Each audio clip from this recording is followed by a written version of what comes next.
สบายดีสวัสดีพ่อแม่พี่น้อง FC เปิดทุกคนเด้อเนาะมื้อนี้มาพบพ่อกับซาซีเนาะทุกคนหลายคนถามเนาะอ่าจากคลิปเมื่อวานนี่ที่ซาซีไปแก้ไขบัญชีธนาคารเนาะทุกคนที่เคยเปิดไว้เนาะทุกคนเปิดไว้ตั้งแต่ซาซีทำงานอยู่ร้านอาหารก่อนหน้านี้เนาะเปิดไว้แล้วบัดนี้ค่ะมันก็มีการเปลี่ยนโทรศัพท์แล้วก็เปลี่ยนเบอร์เพราะว่าหลังจากใช้หลังจากกลับไปบ้านเบอร์เบอร์เบอร์ไทยเนาะไปอยู่บ้านก็ปี4เดือนเนาะทุกคนกลับไปอยู่บ้านแล้วก็บัดนี้เบอร์เบอร์หายเนาะทำเบอร์หายก็เลยลงมารอบนี้เฮาก็เปลี่ยนเบอร์ใหม่เนาะอันนี้สาเหตุที่ว่าไปแก้ไขได้ทุกคนว่าเป็นหยังคือไปแก้ไขบ่นี้แล้วก็ไปอัปเดตใหม่เนาะเพราะว่าเฮาก็บ่ได้ทำงานอยู่บ่อนเก่าแล้วมันก็จะมีการอัปเดตที่อยู่นำเนาะทุกคนไปเมื่อวานนี้เพิ่นก็อัปเดตที่อยู่ให้เนาะเจ้าหน้าที่เพิ่นอัปเดตให้เป็นเบอร์ที่อยู่คือตั้งใจไปแก้ไขแบบนี้แต่ว่าสิ่งที่ผิดพลาดและก็ได้กลับคืนมาก็คือบัตร ATM เคยเฮ็ดไว้เนาะทุกคนเคยเฮ็ดไว้ตั้งแต่เปิดพู้นแหละแต่บ่เคยใช้กดบ่เคยไปใช้กดเอาจักเทื่อแม้แต่ครั้งเดียวก็บ่เคยเนาะทุกคนเบิ่งนี่ตั้งแต่เปิดมาเท่าใดปีเนาะบ่เคยใช้มีแต่ใช้โอนออกเนาะเพราะว่ากลับบ้านไปนี่มันบ่ได้มีตู้มีหยังหั้นนะทุกคนเฮามีแต่อ่าวิธีซะสิก็คือ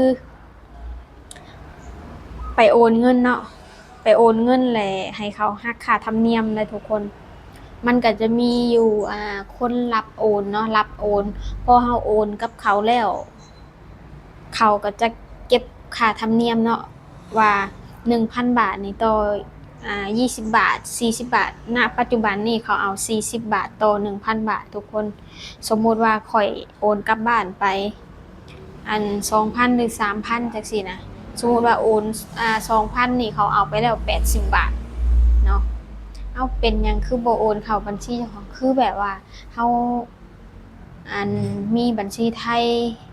แต่ว่าสิโอนเมื่อให้พ่อให้แม่ให้ทางบ้านจังซี่นะทุกคนมันก็ต้องคันโอนเป็นเงินก็เอาออกมาใช้บ่ได้แม่นบ่เฮาก็ต้องไปโอนเงินออก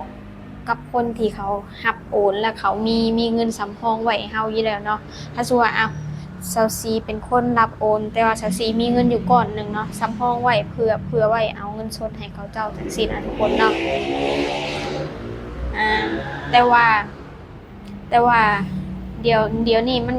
ก็ง่ายขึ้นเนาะทุกคนก็คือเฮาสามารถโอนเงินจากบัญชีไทยไปบัญชีลาวได้แต่ต้องเป็นบัญชีอีหยังจั่งซี้น่าจะเป็นบัญชีพัฒนาลาวนี่แหละที่เพิ่นเปิดโตไปวังอันนั้นหั้นเนาะทุกคนว่าสามารถโอนเข้าไปได้นะแต่ว่าเซาซีบ่ได้เปิดไว้เนาะบัญชีที่เซาซีเปิดไว้แค่ธนาคารการค้าเปิดก็บ่ได้มีเงินอิหยังดอกเพิ่นบ่ได้มีเงินเก็บบ่ได้มีเงินฝากกินดอกเบี้ยอิหยังคือเขาดอกเพราะว่าเปิดไว้แล้วก็เขาเจ้าก็ฝากเป็นเงินกีบเนาะเป็นเงินกีบแล้วก็กินดอกเบี้ยจังซี่นะแต่ว่าหลายคนเขาเจ้าก็จะเฮ็ดแบบนั้นแต่ว่าเซาซีบ่ได้เลือกเฮ็ดแบบนั้นเนาะคันมีเงินบาทก็คือเก็บเงินบาทเลยแต่ถ้ามีธนาคารอยู่ฝั่งลาวคันสมมุติว่าเขารับเอาเงินบาทเนาะมีดอกเบี้ยให้กินเซาซีก็เลือกเป็นเงินบาทเนาะอันนี้ก็บ่แม่นสิไปว่ารังเกียจอิหยังเลยทุกคนก็คือมันแล้วแต่ความสบายใจของเฮาว่าอยากเก็บตัวใดเนาะคือทุกมื้อนี้เฮาหาเป็นเงินบาทอยู่แล้วเฮาก็เก็บเป็นเงินบาทก็ได้เนาะบ่จำเป็นต้องไปแลกเป็นอันนั้นนี่แม่นอยู่ว่าเฮาเป็นคนลาวกลับไปเฮาก็ต้องใช้เงินกีบอยู่แล้วจังซี่นะทุกคนใช้เงินกีบซื้อนี่ใช้แต่เฮาก็ต้องไปเอาเงินบาทส่วนนั้นก็ไปแลกเอาก็ได้ทุกคนมันบ่ยากเนาะคือเก็บเงินกีบนะเวลามันเฟ้อมาน่ะเฮาก็ แต่ว่าจะเล่าให้ฟังจังซี่เนาะอันผู้เฒ่าในหมู่บ้านเขาเจ้าบ่บ่เข้าใจเนาะทุกคนมีแต่ว่าไปแลกเป็นเงินกีบแล้วไปฝากเขาให้ดอกเบี้ยมาหลายเนาะแล้วจั่วาครบรอบ1 ปีแล้วไปถอนอันดอกเบี้ยมากินเขาเจ้าให้หลายว่าโอ้มันได้หลายจังซี่นะแต่ว่าในมุมของชาวซีนี่นะมันได้อยู่ก็จริงเนาะมันได้จริงอยู่แต่ว่าเจ้ามาเบิ่ง จะมาเบิ่งสินค้าเนาะสมมุติว่าเจ้าได้มานี่ตอนที่เจ้าเอาไปแลกเงินบาทได้ส่ำนี้เอาเงินบาทไปแลกเงินกีบได้มาส่ำนี้คือได้หลายบัดเอาไปฝากเลยก็คือว่าได้หลายแต่เจ้ามาเบิ่งของที่ซื้อมันบ่ได้นิ่งอยู่กับที่เด้อจะบอกให้เนาะสมมุติว่าของที่เคยซื้อ10,000กีบเนาะมันกลายเป็นตอนนี้20-30หรือกระโดดไป50ซาซีก็อยากอธิบายเนาะบ่ฮู้ว่าทุกคนเข้าใจนำบ่เนาะคือเฮาเอาไปแลกแล้วคือราคาของมันบ่ได้คงที่นะทุกคนมันก็แบบนั้นแหละซาซีอธิบายบ่ค่อยเก่งเนาะเรื่องนี้แต่ว่าคือในมุมของตนเองนะพอฮู้อยู่นะคันแบบว่าแลกไว้แล้วของมันก็แพงขึ้นจังซี่นะแต่ว่าจะอธิบายให้คนอื่นฟังนี่มันอธิบายบ่ค่อยเป็นอธิบายบ่ค่อยเก่งเนาะแต่ว่าบอกไปอยู่แต่เขาก็บ่ค่อยเข้าใจเนาะแต่ว่ามันก็แล้วแต่ความสบายใจของไผของมันเนาะเฮาฮู้แบบนี้เฮาก็ต้องเก็บแบบนี้หันน่ะเนาะก็จะเป็นแบบนั้นเนาะทุกคนอย่างเช่นคือสาวซีไปแก้ไขบัญชีเมื่อวานนี้เนาะทุกคนไปเปลี่ยนเบอร์แล้วก็ไปอัปเดตที่อยู่เนาะอัปเดตที่อยู่บอนทำงานที่เฮารับเงินเดือนเนาะทุกคน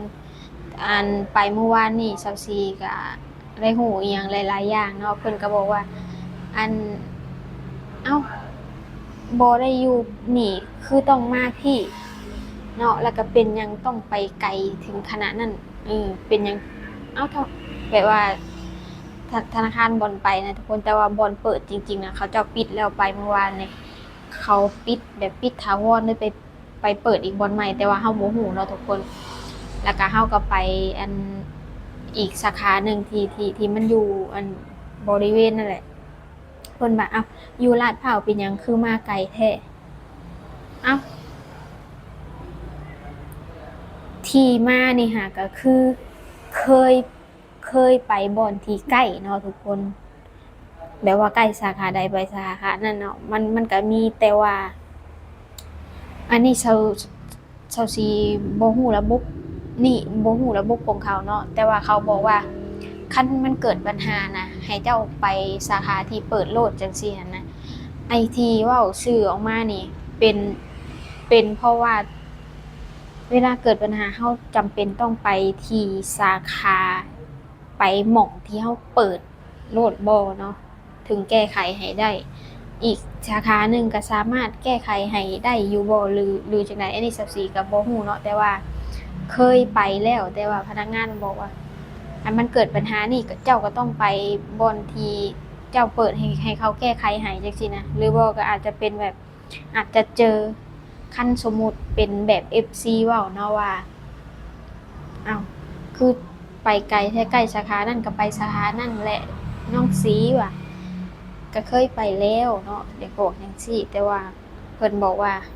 หรืออาจจะเป็นเพราะว่าเขาเจ้าบ่อยากแก้ไขให้มันเนาะทุกคนแบบว่ามันเรื่องมันหลายอย่างนะบางเฮาอาจจะเจอคนบ่ดีมากเนาะแบบว่ามันหลายอย่างเลยแบบขี้คร้านแก้แบบว่าแบบตัดปัญหาก็คือเจ้าต้องไปหาเขาโลดจังซี่หั้นนะเจ้าต้องไปให้เขาแก้ให้เลยจังซี่เขาเจ้าบอกมาจังซี่เนาะก็เลยแบบว่าอยู่ใกล้กันมีแต่ว่ายังบ่ได้ไปลองเบิ่งหั้นนะประเด็นนะเพราะว่าเคยไปแล้วจังซี่นะก็เลยต้องไปบ่อนที่เปิดเลยเมื่อวานนี้เนาะไปก็อัปเดตแล้ว สิ่งที่ต้องยกเลิกเมื่อวานนี่ก็คือบัตร ATM เพราะว่าจำรหัสบ่ได้เนาะอันนี้ก็ตนเองเป็นคนผิดเองเนาะทุกคนผิดเองที่จำบ่ได้เพราะว่ารหัส6ตัวนะทุกคนที่อันเข้าบัตร ATM ใช้บัตร ATM นะเพราะว่าตั้งแต่เปิดมาบ่เคยกดจักเทื่อเนาะครั้งเดียวก็บ่เคยกดแต่ว่าครบรอบปีมานี่เขาเจ้าก็จะหักค่าธรรมเนียมเนาะ250 บาทเนาะทุกคนนั่นแหละแล้วบัดนี้จำบ่ได้ก็เขาเจ้ายกเลิกให้เนาะแล้วบัดนี้หามันโดนบัดนี้หาทุกคนมันโดนยันมาบ่ทันเข้างานเนาะกลัวจะเฮ็ดอันธุระแล้วก็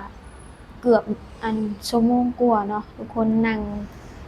อันเคลียร์แล้วก็มันสิโดนนะทุกคนก็คืออัน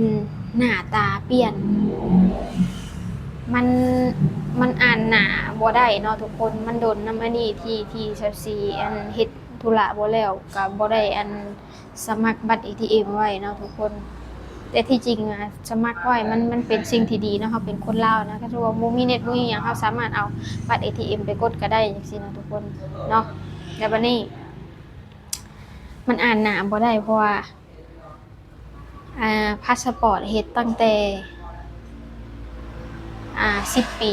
ที่แล้วเนาะก็9ปีจะเข้า10 ปีเนาะทุกคนเพราะว่าจักหน่อยมันก็เบิดเบิดเบิดใช้งานอันเบิดปีมันเนาะเบิดปีเพราะว่าอันหนังสือเดินทางน่ะมันมีอายุ10 ปีซะสิทำตั้งแต่ปี2017เนาะทุกคนตอนนี้ก็26แล้วจะเข้า27มันก็จะ10 ปีพอดีเนาะและก็พาสปอร์ตเล่มเก่านามสกุลก็บ่มีประเด็นนะทุกคนเนาะนามสกุลบ่มีแถมเฮ็ดตั้งแต่9 ปีจะเข้า10 ปีผ่านไปตอนนั้นก็หน้ามันก็อ้วนบัดนี้เนาะทุกคนแบบทุกคนเห็นคิดออกบ่ภาพที่เฮาถ่ายตั้งแต่โดนหั่นน่ะมันผ่านมาหลายปีแล้วพอมาสแกนหน้าปัจจุบันนี่มันบ่อ่านเลยมันบ่เข้ากับหน้าเก่าหั้นนะทุกคนรอบที่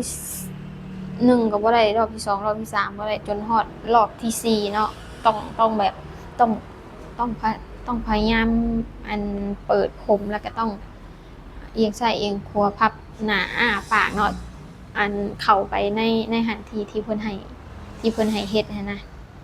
ก็เฮ็ดตามเพิ่นเนาะแล้วก็รอมันอัปโหลดนี่ก็อันแบบว่ารอมันอันสแกนกลัวมันสิผ่านนะว่ามีจุดใดแน่ที่มันบ่คือกันนะแต่ว่ามันเป็นพาสปอร์ตเฮานะทุกคนเพราะว่าทั้งเล่มแล้วก็ทั้งอันนี้มันน่ะยังข้อมูลตรงกันเป๊ะๆเลยเนาะนั่นแหละจั่งซี้ก็เลยโดนสาเหตุที่จั่งซี้ไปพุ่นก็แบบคือจั่งซี้เว้าเลยทุกคนจะเคยไปสาขาไกลแล้วแต่ว่าเขาเจ้าบอกมาแบบนั้นแล้วมันเกิดปัญหา